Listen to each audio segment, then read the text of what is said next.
It's time for 41 is the Mic, a weekly Chiefs podcast with Nick Jacobs of KSHP 41 and Matt Derrick of Chiefs Digest. 41 is the Mic starts now. Welcome, everyone. 41 is the Mic. I am Matt Derrick with Chiefs Digest alongside karaoke enthusiast Nick Jacobs, KSHP 41. That's right, Matt. I don't know, maybe go sing some karaoke this weekend, you know? Maybe it'd be something the blues related. Maybe it'd be something happy-go-lucky. I don't know. Maybe Stacy's mom, because I listened to that on the ride home, picked up my spirits. I don't know if you know this, but Stacy has a mom. That's an eclectic mix on your mixtape of. Oh, dude, I had the Offspring on there. I had a little bit of country, a little bit of rap. Name it.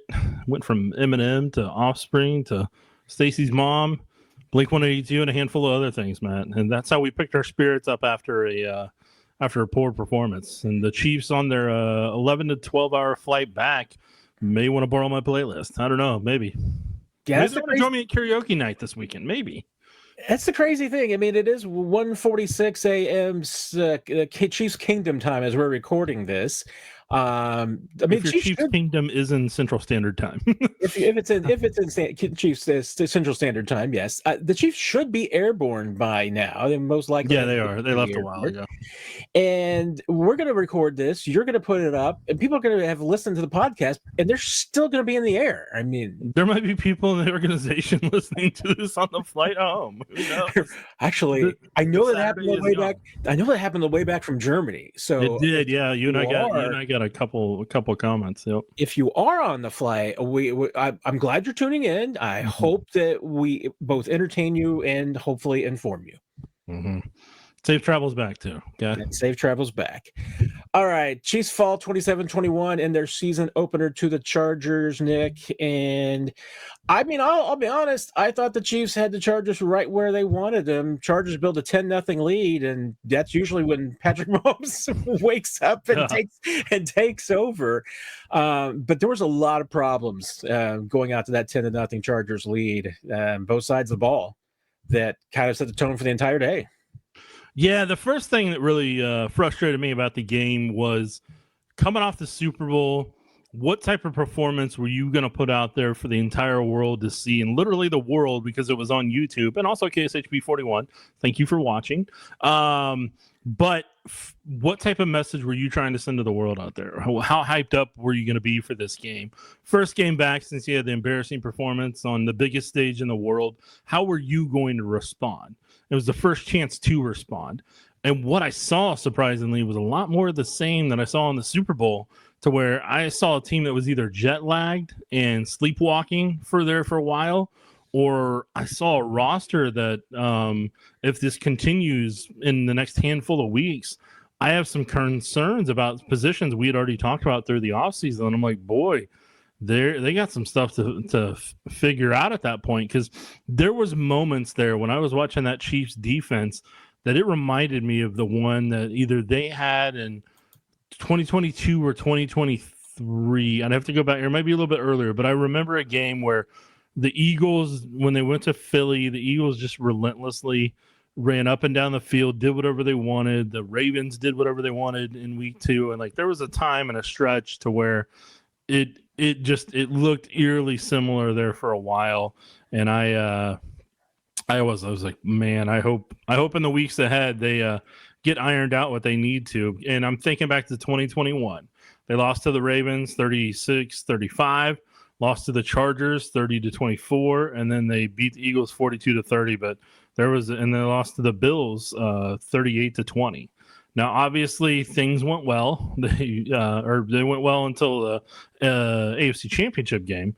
But yeah, there was just a lot of remnants in that, and there's a lot of stuff I'll be talking about, so don't you worry. Well, the first 3 drives for each team, and that's at that point that it was 10-0. Chiefs had 12 plays, 28 yards of offense in those 3 drives. The Chargers ran 19 plays, and I didn't do the math, but it looks like 159 yards of, 159 total yards. But most concerning, I mean, on that third drive, They had 30 penalty yards on that third drive. And normally, as Andy Reid says, when you shoot yourself in the foot like that, you shouldn't get points. But the Chiefs let them get a field goal out of it. And I mean, the Chiefs, Andy Reid talked about this after the game. They had no mojo. There was just no emotion that they came out with. And that surprised me, to your point, because the last time we saw this team in the Super Bowl, I mean, they got embarrassed. And we've heard nothing during the offseason and through training camp and the preseason about how this team wants to get that taste out of their mouth. And they did not do that in the first 3 drives of this game. Yeah, so I mean, the first thing we can obviously talk about that I think the first 2 things I think we can talk about that played a factor in it, not excuses, but I know this is part of it. When they finally got Juju Smith-Schuster going in the Rashee Rice role, that kind of started to help get that offense into a rhythm. But had Rice been out there, I think that offense starts a little bit quicker. They just have a little bit more, as Therese would always say, juice to them. And when Xavier Worthy got hurt, I think the Chiefs were pretty locked in on trying to push the ball deep early and really trying to do that. And then when Worthy was gone, that took a lot of wind out of their sail. And Rice, obviously, with the suspension, took a lot of wind out of their sail. And I understand that you have your top 2 wide receivers gone, but after those first couple drives, you may have to lean on the run game, or you got to get creative in some way that kind of starts to create those sparks, because far too often over the past 2, 3, 4, 5 years, whatever you want to call it at this point, everybody just waits for Patrick to finally decide that he's taking over the game. And then he just uses his legs to take off and to spark the offense. And that's been too many years at this point. And there's got to be some other guys on that roster that don't force it in Patrick's, have to make Patrick carry everybody on their back like that. That's the thing that frustrates me the most about what I saw tonight, because I mean, Patrick had a lot better game than I think he's going to get credit for. And he was the reason that game was close, because of the effort he put in to kind of be the spark plug and to be the jumper cables, like on that episode of The Simpsons, like, does anybody have any jumper cables? And, and it was, I'm talking about the senior guy, whenever he was on The Simpsons. Like I still try to find that episode just because it cracks me up at the end.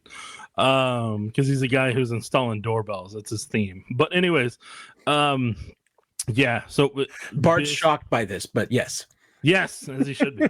He's stunned that I saw that episode. But what I'm getting at the end of the day, though, is like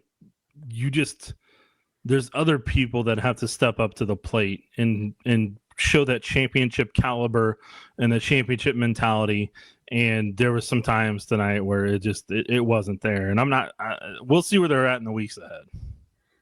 Yeah, I mean, and if you want to be a glass half full kind of person, there was a period of time there where it looked like the Chiefs might just pull this off in the middle portion of the game. First of all, I mean, the Mayday field goal, which is something that we see this team practice all the time. So that was not an accident that they were able to pull that off with no timeouts, that little time. I mean, they practice literally that exact same scenario all the time. So I had no concerns whatsoever. As they're getting ready to do it, I'm like, as long as they get the snap off, Butker's making this thing, because they do this thing all the time. And it was clockwork. Kudos to them. But then, of course, Butker misses the extra point, and I think that was a bigger deal than I mean, I think that was significant. I mean, the Chiefs had a portion of that game where either, however you want to do it in points, they had a 12-3 run, 18-10 run. I mean, they actually took charge of the game. Now, Patrick Mahomes did that because he literally put this team on his back for about a quarter and a half, trying to, and I said it online on social media. I think that there was a couple of those hits that he absorbed or delivered. It was purposeful. He was trying to fire up guys. I mean, that's why he was initiating contact, because he wanted to wake up his teammates, and it just didn't happen. But when you're down 13-12 and then you're down 20-18, I mean, that gave the Chargers new life, because I think if you had tied the game up at any point, if Butker hits the extra point or you convert the 2-point conversion and make that 20-20, I think it just gets a little bit tighter for the Chargers, and maybe you see them stumble a little bit. But I mean, Justin Herbert comes out there in that drive, 7 minutes, drains all the time in the world off the clock, and then Quentin Johnston just absolutely torches you again for the second time. Yeah. So Matt, where do you want to go next in this one? let's start there, because I mean, it was really a defensive letdown late that cost the Chiefs. One, they just could not get the Chargers off the field on that long 7-minute drive, and then of course at the end couldn't get the Chargers off the field again because they weren't disciplined. Yeah. So the first part I'm going to talk about is I said this on social a handful of times. That Chiefs pass rush right now, it was non-existent a lot tonight, especially off that right side when it shouldn't have been, when you're going against straight Pipkins and a very weakened Mekhi Becton, and then somebody who rotates in for him at times whenever he was on the sidelines, because that guy was exhausted. You should have been able to take advantage of that off that right side. So that's problem number one. We'll see what Joe Cullen and them figure out. I felt like there was a lot of times tonight, I'm curious to watch a coach's film, where I didn't see Chris Jones having the impact that he normally would. And so if he is getting double teamed, like we've talked about here many times before, that's where other teammates have to step up and win their one-on-ones, and not just win them, but win them quickly. And so, I mean, like you go back to that final play where Herbert is slow. He is slow. And he should not have been able to get 14 yards like that. If you have speed on your defensive line across the board, there's no reason he should have been able to get all that yardage. So whenever Chris took the inside move, and look, here's the reality with Chris. It's just fact. Chris is going to go for the sack because he wanted to make the play and make the difference. But in doing so, he gave up rush discipline. Herbert took advantage of it immediately. And Mike Dana is getting held on the play, but even if Dana wasn't getting held on the play, he doesn't have the speed to get the pursuit angle on Herbert, who, if you have a faster defensive lineman in there, that shouldn't be able to happen. So, I mean, like, that's one of those things right now where you need to have like a NASCAR package to where you have guys that have strength and speed together. That's where, if he was healthy, because I know he took a shot to the left arm, Ashton Gelati. That's where an Ashton Gelati has that speed and power. You use that. Leo Chenal has a speed and power. You use that. Chris Jones has that. And then, maybe Charles Omenihu or whatever.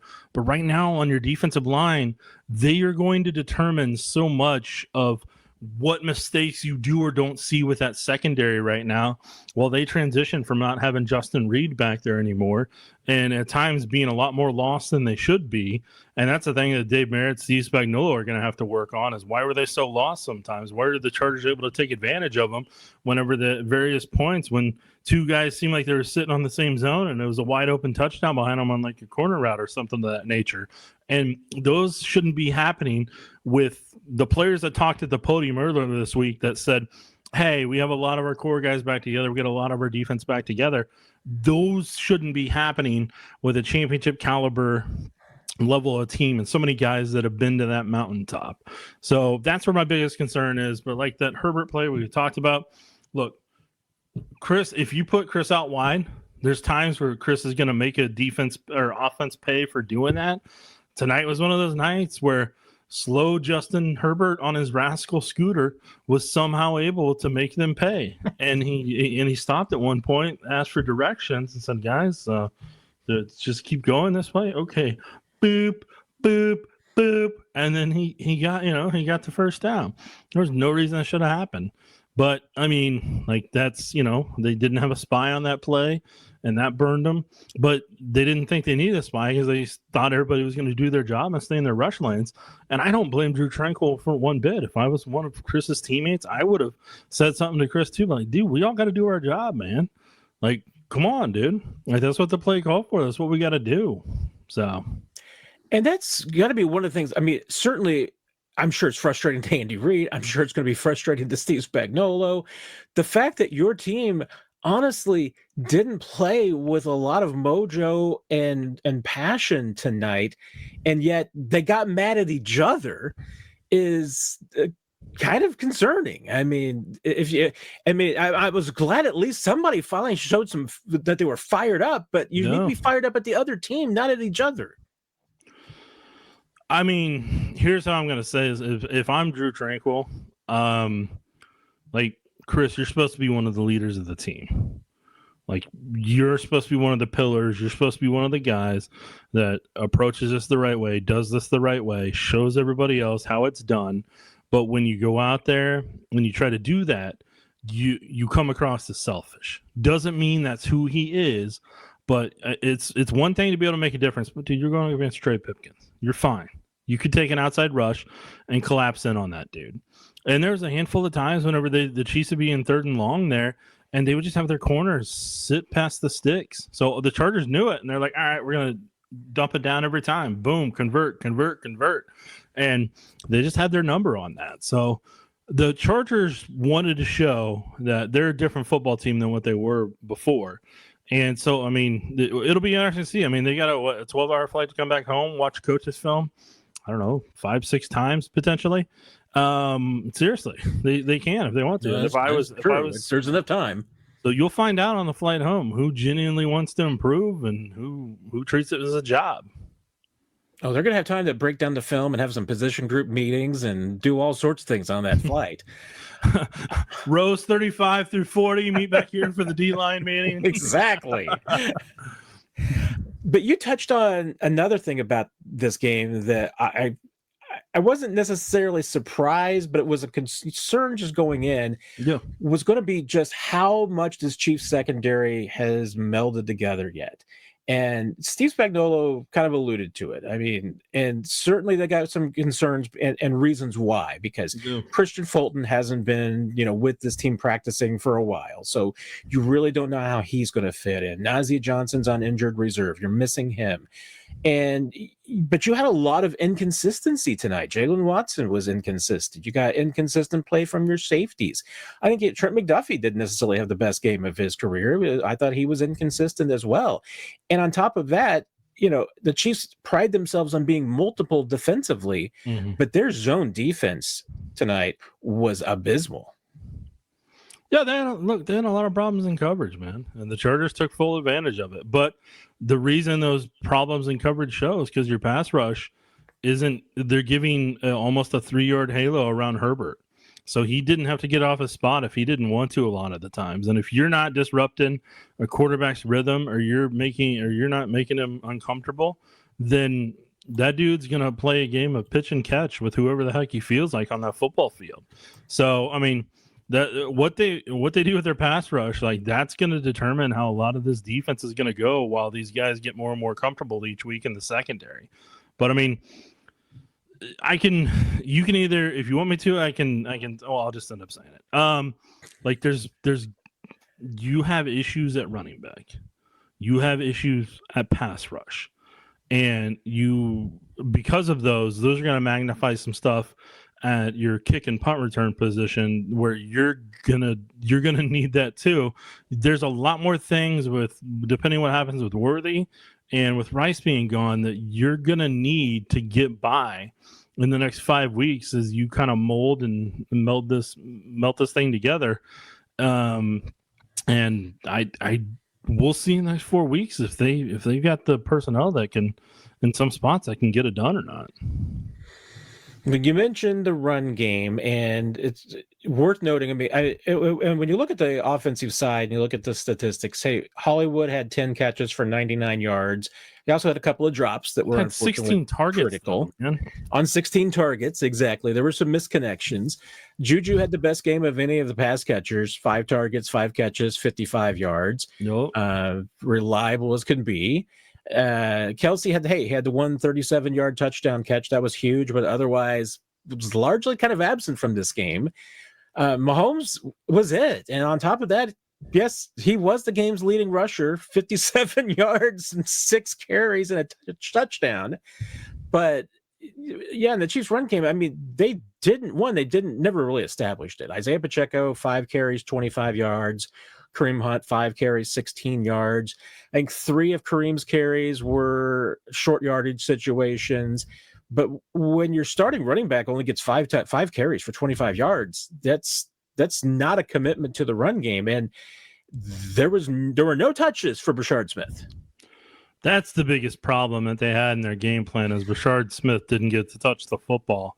And now they're going to go into Philadelphia with 2 of the more athletic linebackers in Zach Bond and Campbell that, Brashard's not going to be able to match up as well against, and they're going to be pretty physical. This was kind of a week to where if you wanted to kind of test it out a little bit, and there was times, man. So here's the thing I'm going to get at here. When you have struggles on offense or you lose a player, like they lost Worthy there and already didn't have Rice to begin with, you have to find certain things you can lean on to really start that rhythm in a different way. If you have to adjust, okay, we're going to do this. We're going to run, we're going to hand the ball off here. We're going to do this right here. And you need a running back who has that explosiveness and has that dynamic ability to where you want to keep giving them touches. Like there's times when they put Pacheco out there and Pacheco would run into his offensive lineman, or Pacheco, would kind of hesitate a little bit and then maybe get a couple yards and it would be that. And there's a handful of times where they'd get the ball to Kareem, but Kareem in his rookie year breaks a handful of those tackles. Now he's going to go down. So tonight on offense after Worthy got hurt, it showcased again the problem they have at running back. So to where Patrick doesn't have to lean on specific concepts or specific, guys in the passing game to where it can become a little bit more natural. And the Chargers, on the other hand, had that at times to where when the Chiefs had their number, like, all right, we're going to give it off to Hampton. All right, we're going to give it off to Harris a handful of times just to keep things honest and just to get the line a little bit of confidence from time to time when the Chiefs were giving them fits there in that third and especially fourth quarter. We've talked about a lot of just the individual problems, but going forward, and you mentioned it, next week you've got the Eagles come into town, and the Eagles are going to have a little bit more of a bye, the little mini bye, if you will, from a Thursday. The Chiefs playing on a Friday, but with the 12 hours of travel, it's not really much of a mini bye for them. The Eagles are going to be much more rested than the Chiefs were, and the Chiefs are coming off a game where they look tired and sluggish. No. What is your level of concern coming out of this game, looking towards the Eagles next week? I don't know where my concern level is at right now, and the only reason I say that is because I need more games to see if this is just a one-off because of having to travel down to Brazil, or is this going to be a trend? If it happened, if the same problems plagued them against the Eagles, I'm like, this is a trend and this is part of the roster building thing. But if it's a one-off and they have a sharper game plan, they look better overall, then I'm like, okay, yeah, no, they're in a better spot. But between the Super Bowl to right now, I still see a lot of the same problems that I did that cost them. Outside of offensive line, that one's different. But there's just some things on the offense from a creativity perspective. There's just not enough dynamic skill set right now that was able to offset some of that stuff of who they had on the football field at times.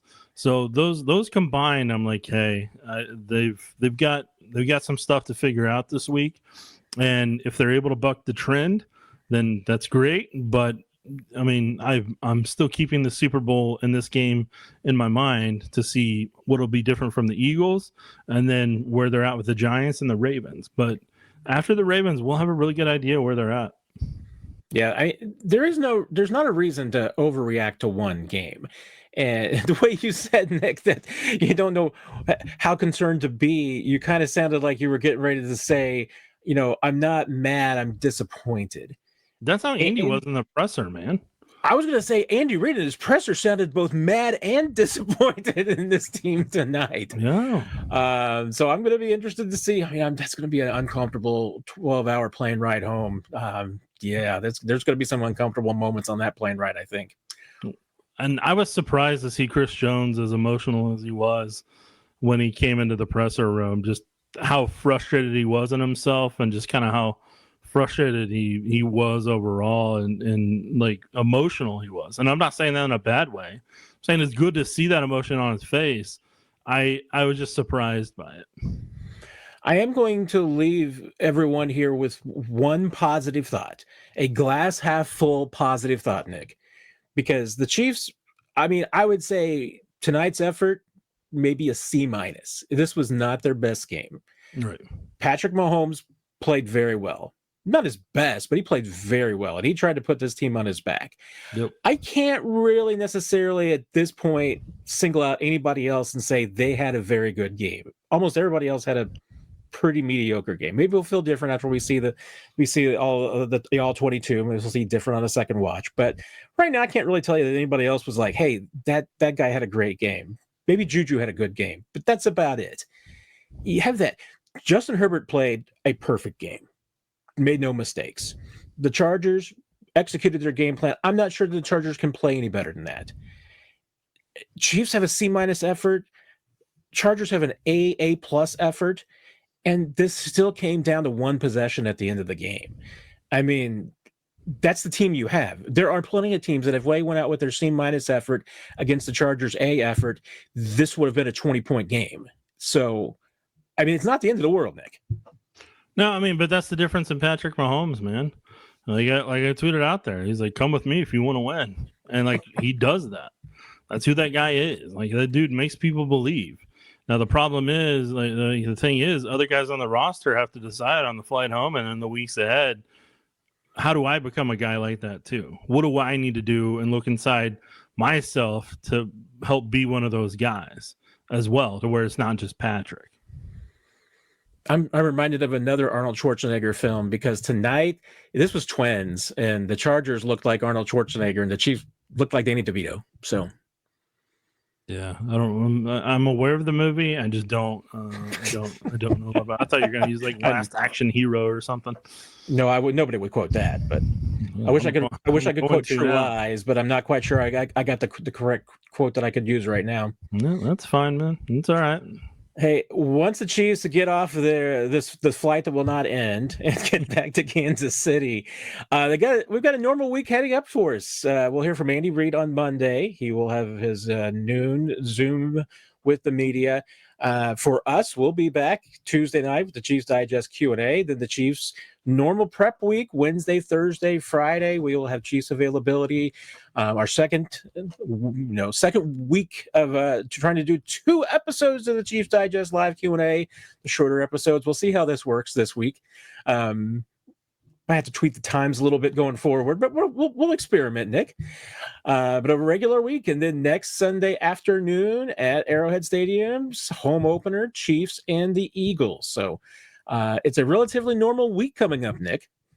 Yeah, and since we keep talking about the flight, I went and looked up. They're about an hour into it at the time we're taping this. So, yeah. But hey, look at the bright side. They're getting 2 hours back. So they will have literally been to the future and back. There you go. They only have like 10 hours more to go. So they might have even less if they're listening to this now. That's that. Well, by the time they get out, I mean, they're going to be halfway through the flight. One can hope, Matt. They could even listen to this 3 or 4 more times. Yeah, they could. And I would if I. All right, everybody. Thanks for joining us. Have a great week, everybody. You've been listening to 41 is the Mic, presented by KSHB 41, your home of the Chiefs and Chiefs Digest.